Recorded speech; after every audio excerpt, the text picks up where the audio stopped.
Muy bien, mis hermanos.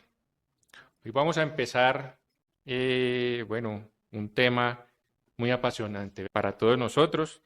Y en estos próximos domingos vamos a tener un estudio del gran tesoro.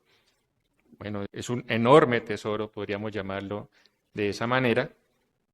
Y son las doctrinas de la gracia, para que sepamos de dónde son, cómo surgieron. Y en esta mañana vamos a tener una introducción acerca de las doctrinas de la gracia.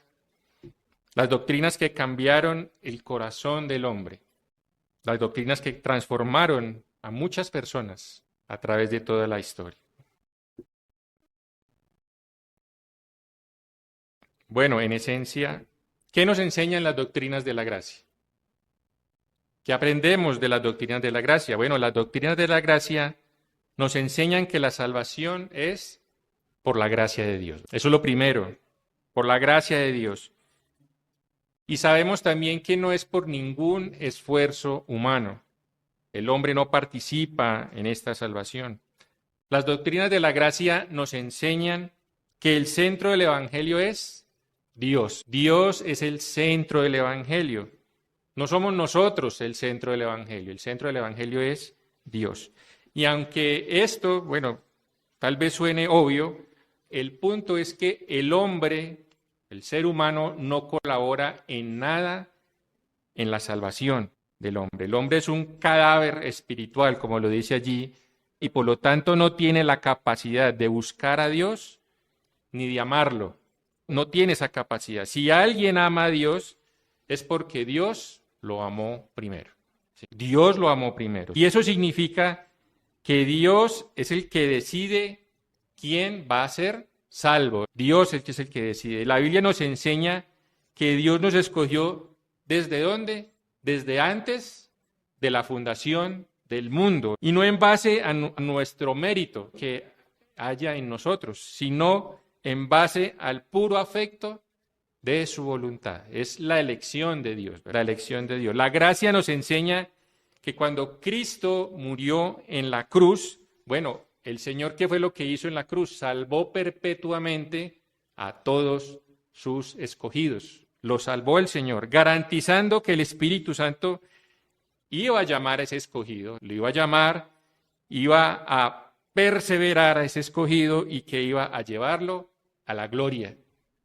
Eso lo hizo el Señor, sin que ninguno de los escogidos se perdiera. Ninguno. El escogido tiene el privilegio de estar involucrado, claro está, en el proceso de la salvación. Pero eso no nos hace o nos vuelve a nosotros como si fuéramos superiores a los demás. No nos hace superiores a nuestro vecino que no cree en Jesús. Más bien somos salvos por la gracia de Dios. Todo lo bueno que el escogido hace, todo lo que el escogido hace se debe a la gracia soberana de Dios. Y no es el hombre no se puede gloriar de su salvación. ¿En qué nos podemos gloriar nosotros? Bueno, como decía el apóstol Pablo, solo nos gloriamos en la cruz de Cristo, ¿verdad? En la cruz de Cristo. El que recibe toda la gloria, ¿quién es? Es Dios. Dios es el que recibe toda la gloria. Pero la Biblia también nos enseña, con muchísimos ejemplos, hay muchos ejemplos en la Biblia, y de una manera muy rotunda, que Dios es soberano. Dios es soberano. Esto significa de que Dios controla y gobierna todas las cosas. ¿Quién lo hace? Nuestro Dios. Es el que controla y gobierna todas las cosas. Y esa voluntad de Dios, ¿será que nosotros la podemos estorbar? No podemos hacer absolutamente nada. Dios es el que controla todas las cosas. Cuando decimos que Dios es soberano, estamos diciendo que su gobierno es hasta en los detalles más pequeños, en los detalles más chiquitos. Ahí está, ahí como vemos, por ejemplo, en la diapositiva, esa hojita con todas esas venitas que tiene. Eso lo controla el Señor. Él es el creador de todas las cosas. Dice Mateo 10, 29, vamos a leer Mateo 10, versículos 29 y 30. Dice la Escritura: ¿No se venden 2 pajarillos por un cuarto? Con todo, ni uno de ellos cae a tierra sin vuestro Padre. Pues aún vuestros cabellos están, ¿qué están nuestros cabellos? Están todos, absolutamente todos, contados. Bueno, también la Escritura nos dice allí en Efesios, el capítulo 1, versículo 11, dice, en él asimismo tuvimos herencia, habiendo sido predestinados conforme al propósito del que hace todas las cosas según el designio de su voluntad. Si alguien ha recibido la gracia salvadora de Dios, pues ha sido por el trabajo soberano de Dios, ¿verdad?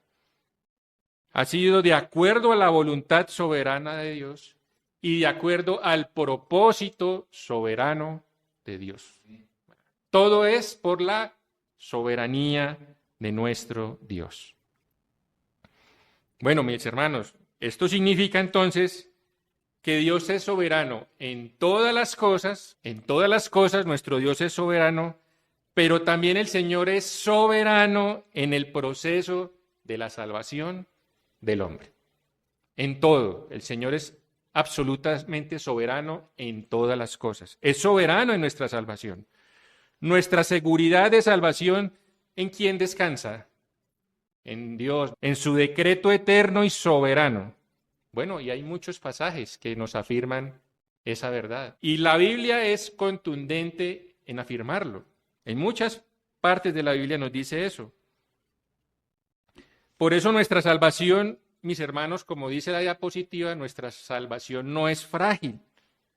Porque nosotros no iniciamos la salvación, ¿verdad? Nosotros no la iniciamos, fue concebida, ¿cuándo? ¿Cuándo fue concebida nuestra salvación? En la eternidad, por un Dios que es soberano, que fue ejecutada en la historia por su Hijo, nuestro Señor Jesucristo, muriendo allí en la cruz, y fue sellada en el presente, en nuestros corazones, ¿por quién? Por el Espíritu Santo. Dios es soberano en la salvación del hombre. El hombre no se salva por sí mismo. ¿Será que nosotros podemos salvarnos a nosotros mismos? De ninguna manera, no lo hay, sino que es por la soberanía de nuestro Dios, la soberanía de nuestro Dios. Dice Efesios capítulo 1, versículos del 4 al 5, dice, según nos escogió en él antes de la fundación del mundo, para que fuésemos santos y sin mancha delante de él. Dice el versículo 5, en amor, habiéndonos predestinado para ser adoptados hijos suyos por medio de Jesucristo, según el puro afecto de su voluntad. Y en ese pasaje vemos claramente que no son los hombres los que logran o ganan su salvación a través de las obras. No es el hombre, sino que es Dios en su soberanía el que elige. Es Dios el que elige, es Dios el que predestina y es Dios el que escoge a sus hijos y lo hace con un fin, ¿Cuál es el fin? ¿Para qué hace el Señor todas estas cosas? Bueno, todo el plan de Dios, de principio, todo ese plan de Dios existe para un único propósito. Y la Escritura es clara en anunciarlo, en decirlo. Dice Efesios capítulo 1, del versículo 12 al 14, dice, a fin, allí está el propósito, ¿verdad? De que seamos, ¿para qué? Para alabanza de su gloria, nosotros los que primeramente esperábamos en Cristo. En él también vosotros, habiendo oído la palabra de verdad, el evangelio de vuestra salvación, y habiendo creído en él, fuisteis sellados con el Espíritu Santo de la promesa, que es las arras de nuestra herencia hasta la redención de la posesión adquirida. ¿Para qué? Para alabanza de su gloria, para la alabanza de su gloria. Así que, mis hermanos, este texto proclama, estos textos nos proclaman que el propósito de la salvación, el medio de la salvación, la forma de la salvación del hombre, el tiempo de la salvación del hombre, el diseño de la salvación es de Dios. Le pertenece a nuestro Dios y no es de nosotros, no es del hombre. Todo es del Señor. Los profetas del Antiguo Testamento, incluso nuestro Señor Jesucristo, proclamaron que la salvación proviene desde Él. La salvación proviene de Dios. La elección, la predestinación, la redención y el sello del Espíritu Santo es para la magnificación de la gloriosa gracia de nuestro Dios. Es por Él. Jesús lo enseñó, lo enseñaron los apóstoles, los escritores del Nuevo Testamento lo enseñaron, de que Dios es soberano en la salvación de los hombres. Pero, mis hermanos, aunque esto es una verdad, o sea, todo lo que hemos hablado acá es una verdad, es una realidad en nuestras vidas, muchas veces esta doctrina estuvo y ha estado actualmente bajo ataque, ha estado bajo ataques. La verdad eterna del Evangelio ha tenido una batalla, como dice allí la diapositiva, una batalla histórica y una batalla campal. La doctrina que enseñaron los profetas, el mismo Señor Jesucristo y los apóstoles ha estado bajo ataque pues a lo largo de toda la historia, a lo largo de toda la historia. Incluso lo vemos también en nuestros días. En nuestros días también vemos eso.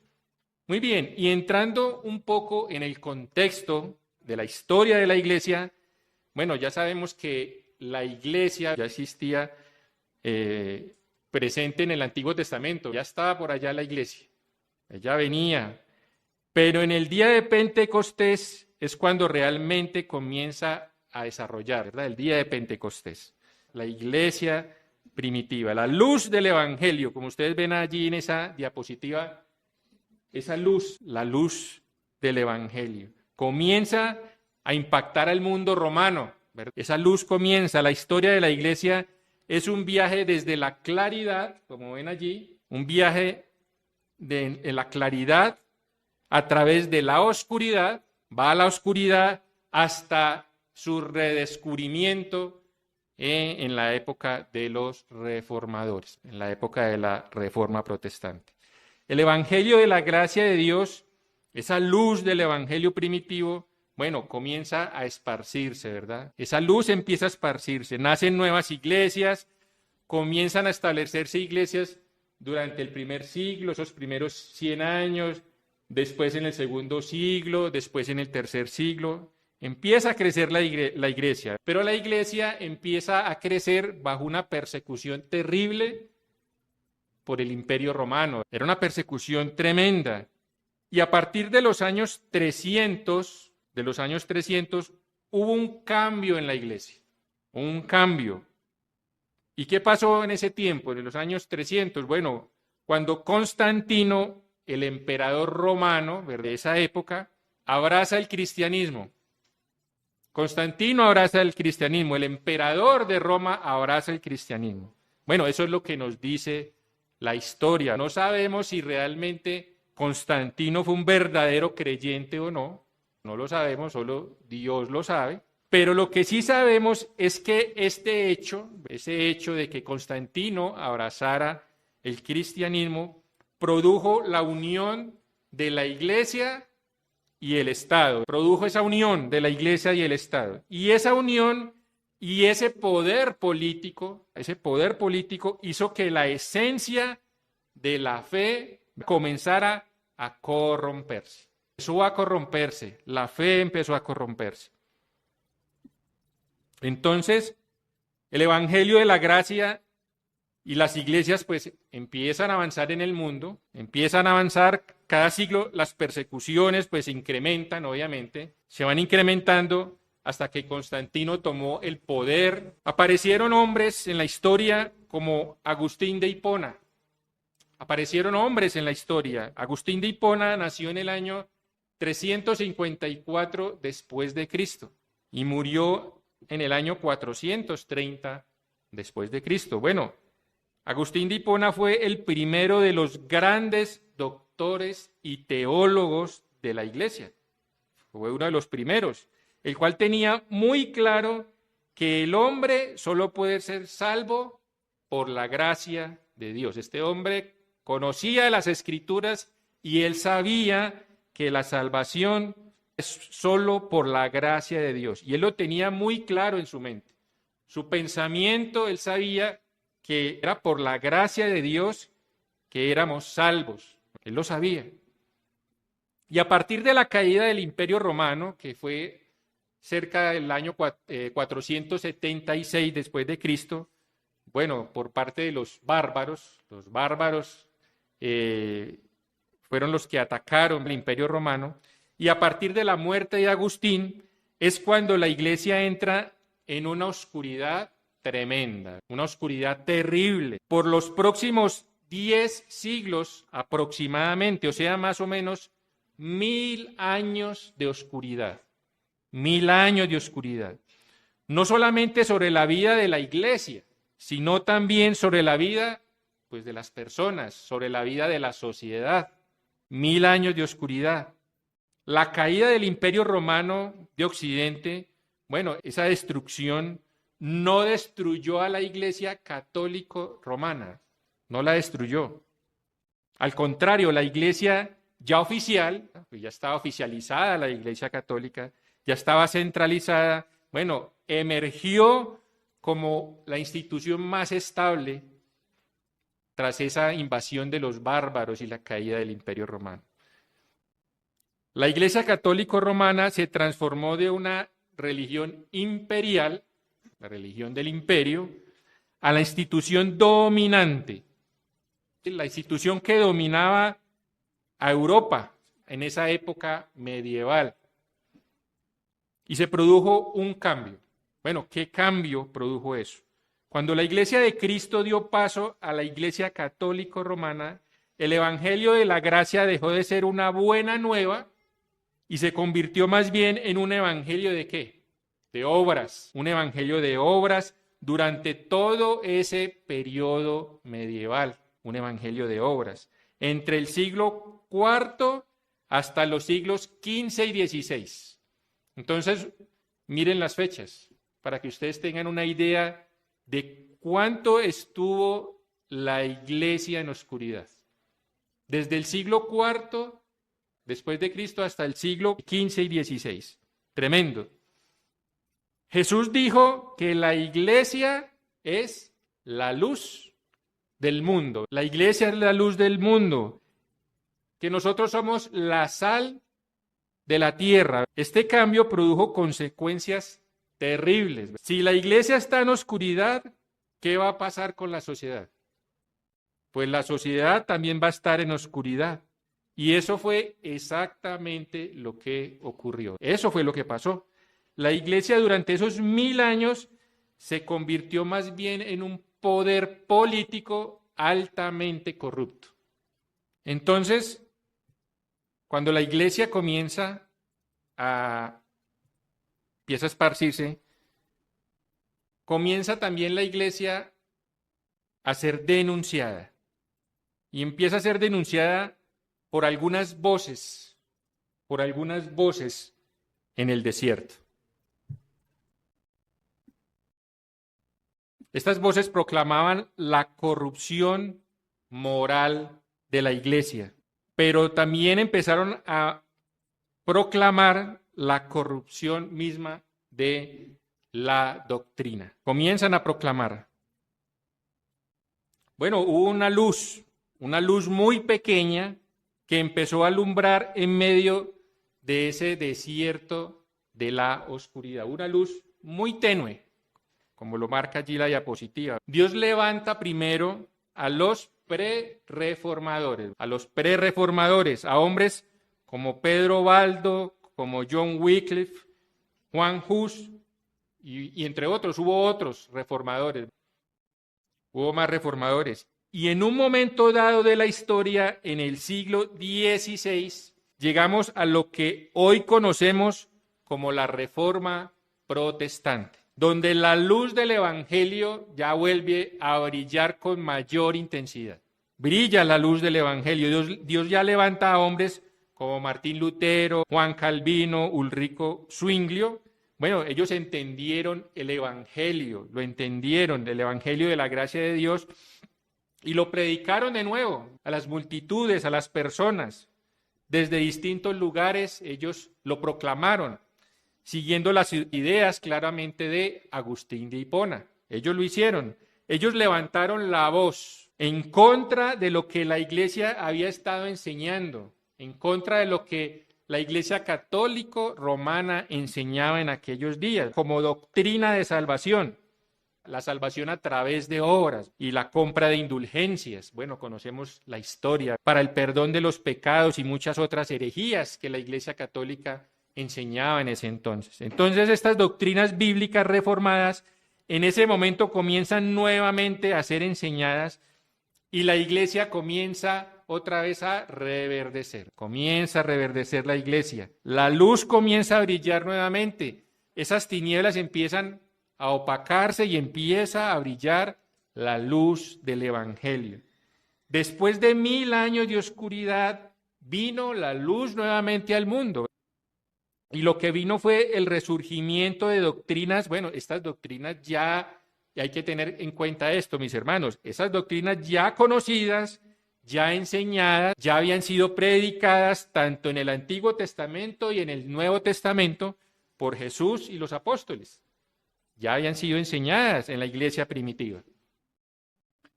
Mis hermanos, pero los ataques en la iglesia en contra de las doctrinas reformadas no cesaron. ¿Sí? La iglesia y las doctrinas, su palabra siempre ha estado bajo ataque. Todo el tiempo, siempre lo ha estado. Se presentó un nuevo desafío al evangelio de la gracia. Otro nuevo desafío. Bueno, desafortunadamente, el evangelio de la gracia de Dios vuelve a ser oscurecido. Aparecen en la historia ciertos personajes que empezaron a enseñar y a predicar otro evangelio. Enseñaron otras cosas que no era el evangelio. Bueno, uno de ellos fue Jacobo Arminio. Jacobo Arminio, un teólogo y pastor holandés que nació en el año 1560. Bueno, esta persona nació 4 años antes de la muerte de Calvino, ¿verdad? Y él fue muy popular en la época de la Reforma. Y su formación, la formación de Jacobo Arminio fue profundamente calvinista. Él asistía a los estudios, ¿verdad? La escuela de Calvino. Pero Arminio, tiempo después, empezó a tener conflictos con la postura calvinista en lo tocante al papel que juega la gracia de Dios en la salvación de los pecadores. O sea, él no estaba de acuerdo con las doctrinas de Juan Calvino en cuanto a la predestinación y la resistencia a la gracia hasta el día de su muerte. Él no estuvo de acuerdo. De hecho, la muerte de Arminio puso de manifiesto sus verdaderas enseñanzas, lo que enseñaba este hombre, principalmente a través de la publicación de escritos que hasta entonces, pues bueno, él no los había promulgado públicamente, más bien él los tenía como privados para él. Muy bien. ¿Y cómo surgieron las doctrinas de la gracia? Entonces, después de la muerte de Jacobo Arminio en el año 1618, sus seguidores, los seguidores de Jacobo Arminio, sus estudiantes, bueno, ellos empezaron a controvertir, por lo que aprendieron de Arminio, empezaron a controvertir, llevando los pensamientos de Arminio, bueno, probablemente más allá de lo que Arminio hubiera aprobado, hubiera querido. Ellos empezaron a controvertir.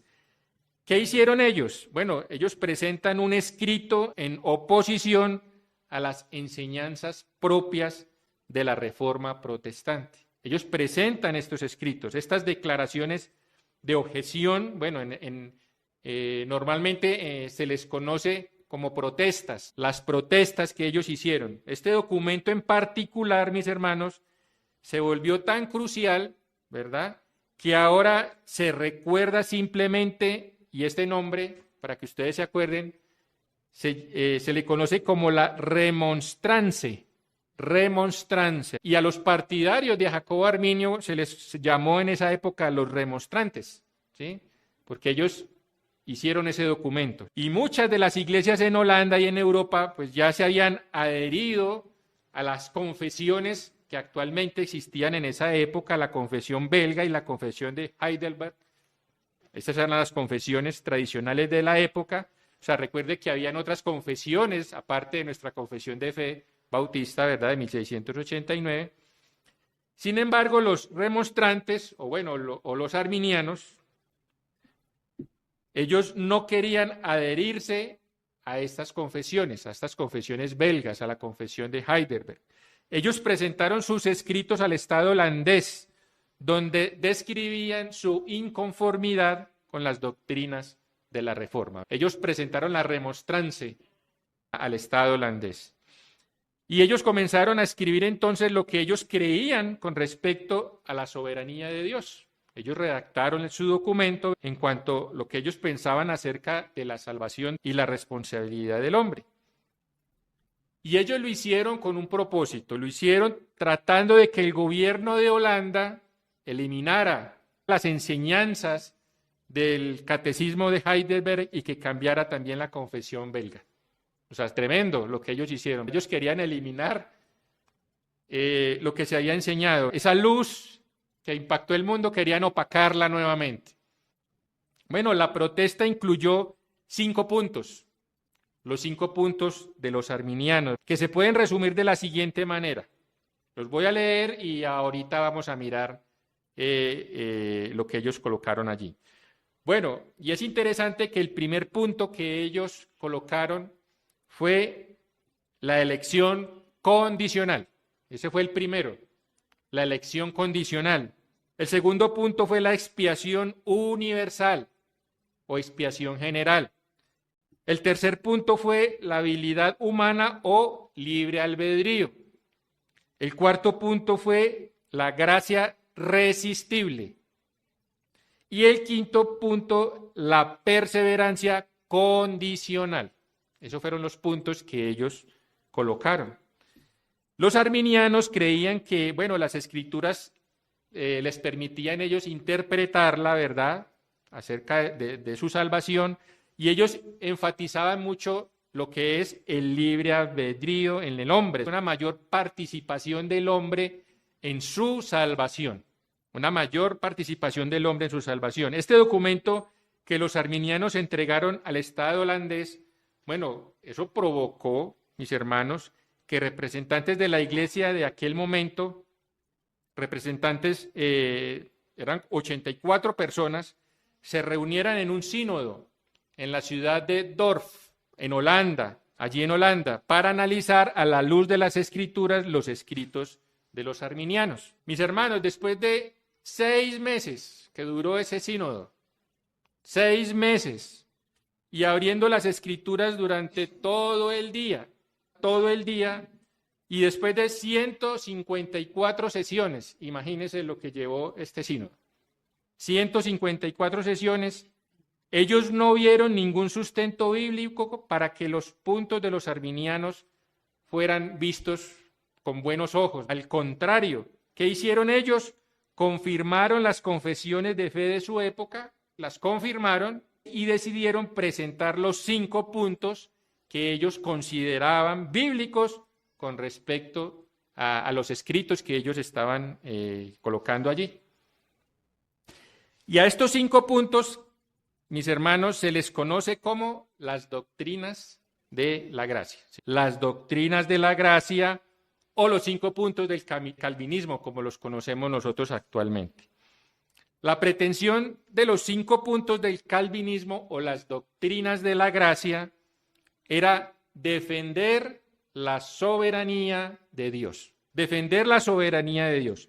Recordemos, mis hermanos, que fue Calvino, quien elaboró ese sistema, ¿verdad?, de pensamiento teológico con mucha claridad, con mucha lógica. Fue Calvino, todo el énfasis le puso Calvino a este asunto, que desde entonces ha llevado su nombre. Se le atribuye a Calvino los 5 puntos del calvinismo.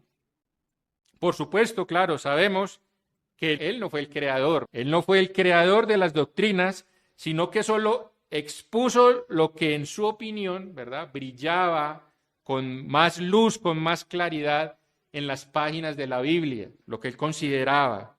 Incluso Agustín había enseñado estos mismos principios, estos mismos fundamentos, 1000 años antes de que naciera Calvino.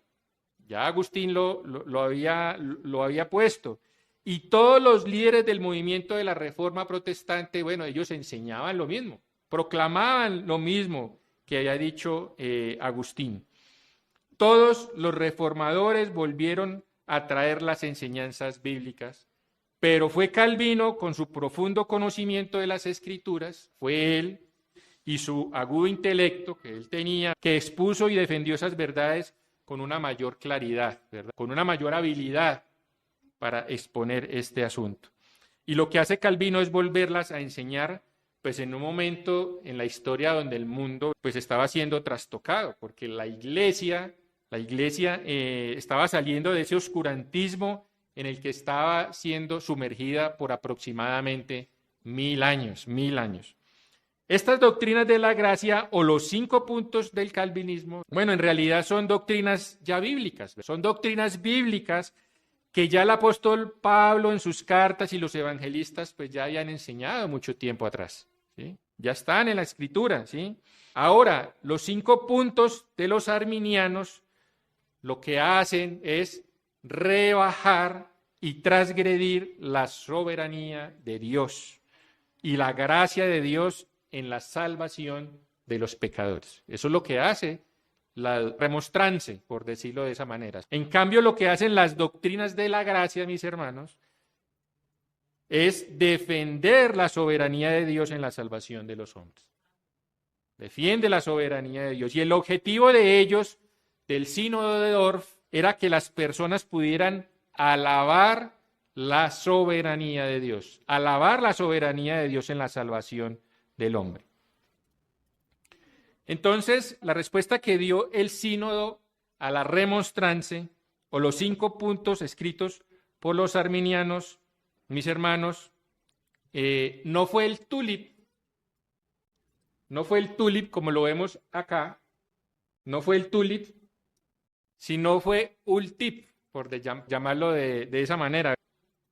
El acróstico tulip, como para que todos tengamos un conocimiento, el acróstico TULIP en inglés es una invención pedagógica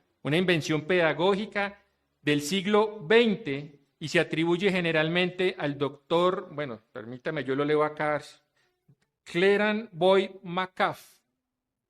Era el nombre de la persona, ¿sí? Alrededor del año 1905. Y esta persona era un teólogo y era un pastor presbiteriano de New Jersey. Y según los registros históricos, utilizó el acróstico TULIP, lo utilizó durante una conferencia presbiteriana para ayudar a los asistentes a recordar los 5 puntos del calvinismo, para que fuera más didáctico, para que las personas pudieran acordarse más fácil, de una manera más sencilla. Entonces, el acróstico quedó de esta manera. La T, bueno, sabemos que está en inglés. Depravación total o corrupción radical del hombre. La elección incondicional. La expiación limitada o redención particular, la gracia irresistible o llamamiento eficaz y la perseverancia de los santos. Entonces, la gente recordaba más fácil el tulip que el ultip, era más fácil.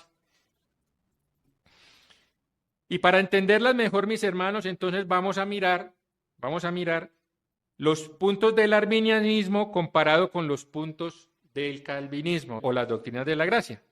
Entonces, primero, ¿es la voluntad del hombre o es la soberanía de Dios? Entonces, ¿qué postularon los arminianos? ¿Cuál era el enunciado de lo que ellos decían? Entonces, vamos a verlo para que nos quede a nosotros para recordarlo más fácil. Entonces, vamos a verlo como el tulip, ¿sí? Como fue. Entonces, vamos a empezar por el tercer punto arminiano, la habilidad humana o libre albedrío. Entonces, ¿qué decían los arminianos? Entonces, escuchen lo que decían ellos. Dice, el ser humano, tras la caída, es incapaz de salvarse por sí mismo. Sin embargo, la gracia de Dios, gracia preveniente, permite que la persona coopere con el Espíritu Santo y ejerza la fe para la salvación. Esto decían los arminianos, es decir, que el hombre caído con la ayuda del Espíritu Santo puede ejercer fe y escoger a Dios por su libre albedrío. Eso lo decían ellos, claro, habilitado por la gracia previente de Dios. Entonces, ¿cuál fue la respuesta del sínodo? ¿Qué respuesta dio el sínodo de Dort a esta pregunta? Entonces, ellos estuvieron de acuerdo con los arminianos sobre la incapacidad humana, que el hombre es incapaz de salvarse por sí mismo. Ellos coincidieron en eso. Sin embargo, la palabra de Dios enseña que el hombre tuvo libre albedrío, ¿verdad?, en el jardín del Edén, pero el día de hoy no lo tiene.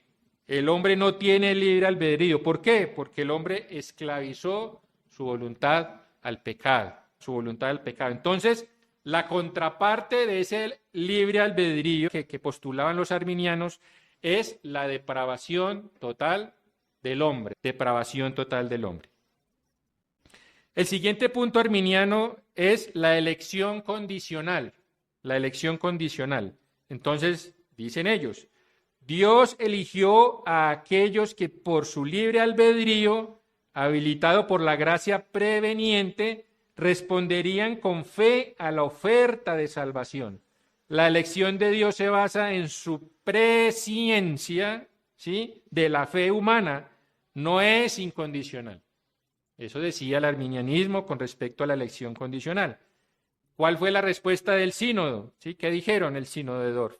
La elección de Dios de aquellos que serán salvos no está condicionada por lo que la gente pueda o no hacer, ya que es Dios quien con el tiempo otorgará fe en Cristo y perseverancia. O sea, la palabra de Dios categóricamente afirma que no hay ninguna condición en el hombre para que Dios lo elija.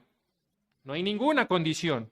Dios es soberano en su elección, como mirábamos al principio. La elección de Dios es incondicional. Entonces, la contraparte de esa elección condicional arminiana es la elección incondicional de Dios. Muy bien. En cuanto a la obra de Cristo y el llamado de Dios, entonces, el otro punto arminiano, expiación universal o general. Entonces dicen ellos, Cristo murió por todos los seres humanos, aunque solo aquellos que creen efectivamente reciben la salvación. La expiación es suficiente para todos, pero solo eficaz solo para los creyentes. Así decían los arminianos. ¿Cuál fue la respuesta del sínodo?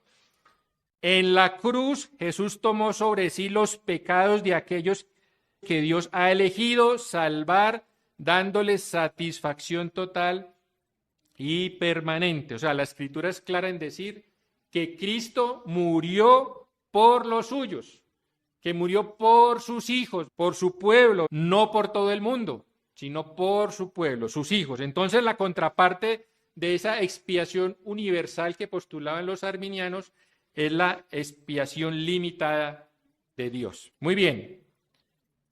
El otro punto arminiano, la gracia resistible.